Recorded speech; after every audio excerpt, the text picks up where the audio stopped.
Let's go to Flashback now. A recap of major events that made headlines during the week. On Monday, the Federal High Court stopped the Independent National Electoral Commission from prosecuting suspended resident Electoral Commissioner of Adamawa State, Hudu Yunusa Ari. Justice Donatus Okorowo gave the order after the ex parte application brought by counsel to Aisha Binani as governor in the last governorship election. Well, after listening to counsel of Yunusa Ari, Justice Okorowo ordered the parties to maintain the status quo pending the hearing and determination of the matter at the tribunal. The judge adjourned the matter until the 18th of July for hearing. On Tuesday, President Bola Tinubu directed security agencies to fish out the masterminds of the violence and killings in Benue State and Mangu local government area of Plateau State. Mr. President said there is need to rebuild trust and restore harmony to these areas. He urged community leaders and socio-cultural organizations to work together to help foster genuine and long-lasting peace. President Tinubu also charged the governments of Plateau and Benue States and emergency response agencies to provide support and immediate relief to victims who have been displaced as a result of the conflicts.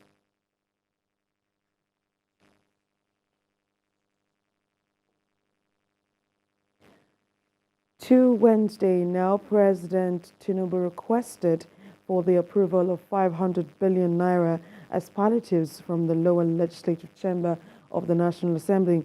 Speaker of the House of Representatives, Tajuddin Abbas, made this known while reading a correspondence from the President.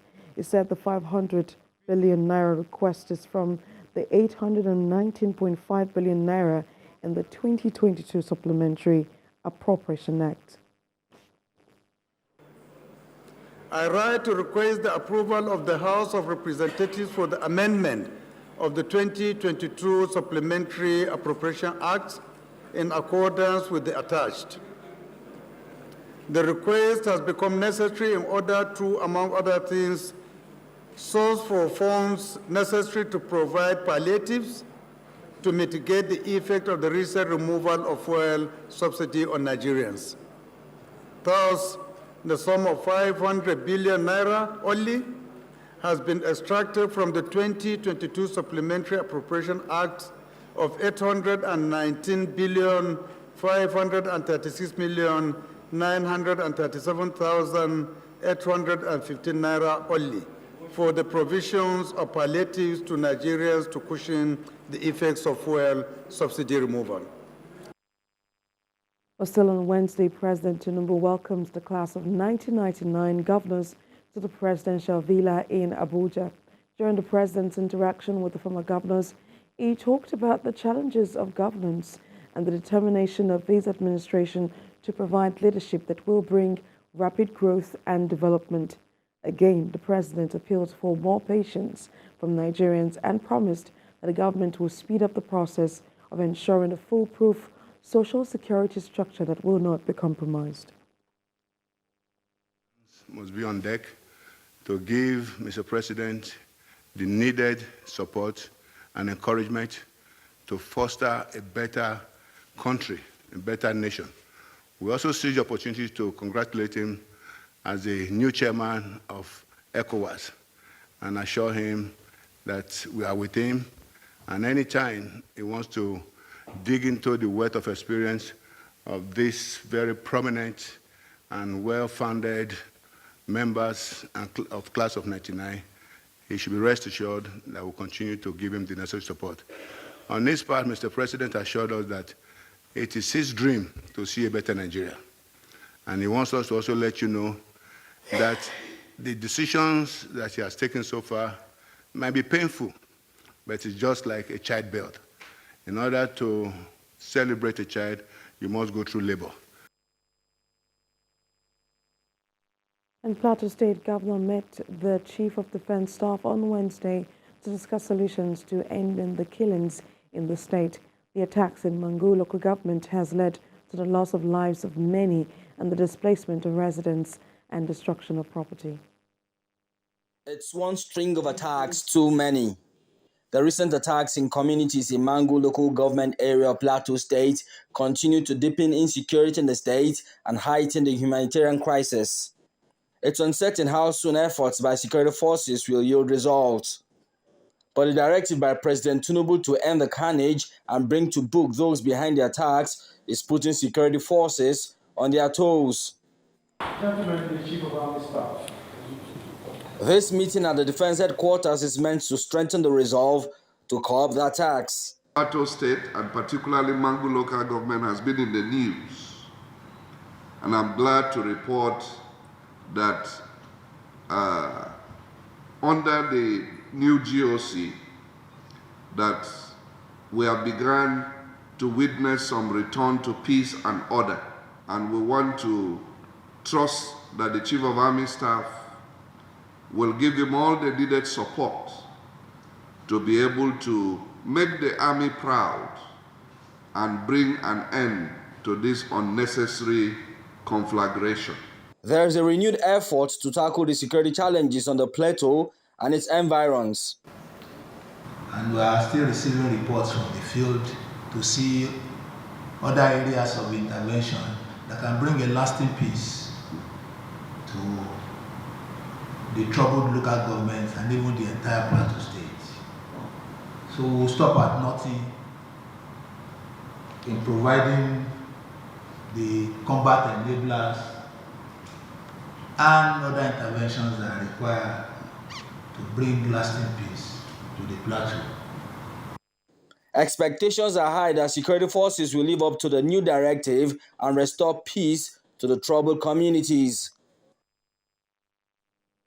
And on Thursday, President Bola Tinubu declared a state of emergency on food security and directed that all matters pertaining to food and water availability and affordability as essential livelihood items be included within the purview of the National Security Council.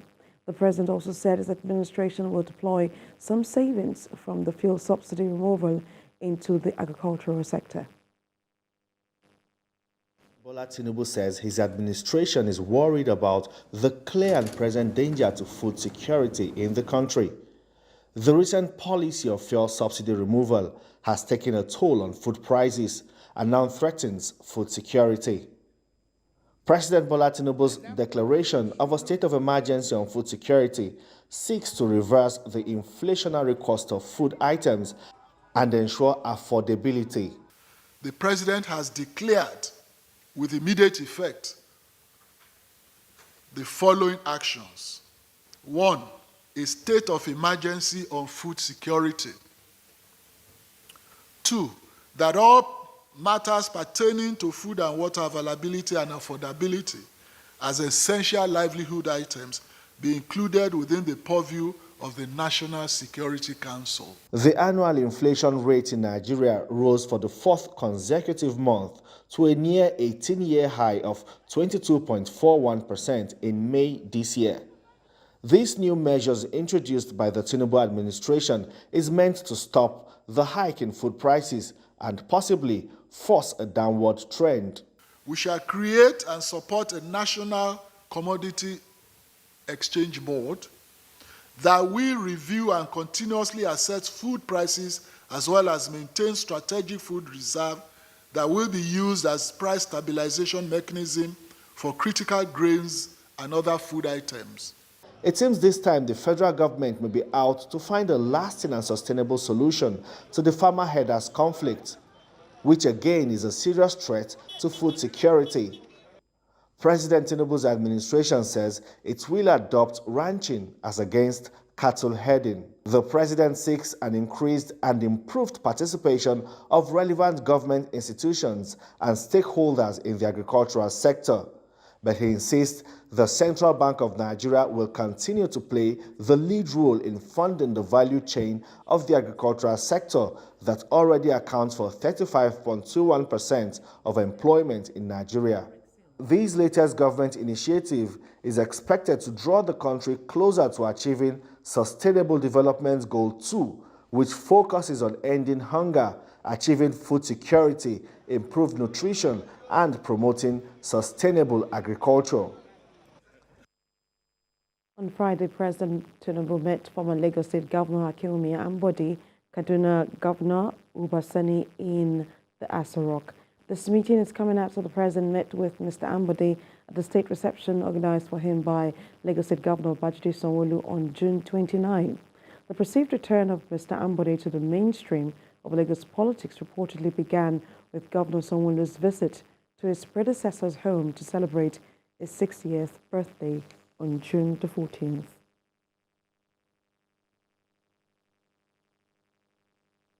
And finally, on the flashback, the Oba of Benin called on Nigerians to support the administration of President Bola Ahmed Tinubu. He made this known when he spoke to State House correspondents during a courtesy visit to President Bola Tinubu at the presidential villa in Abuja.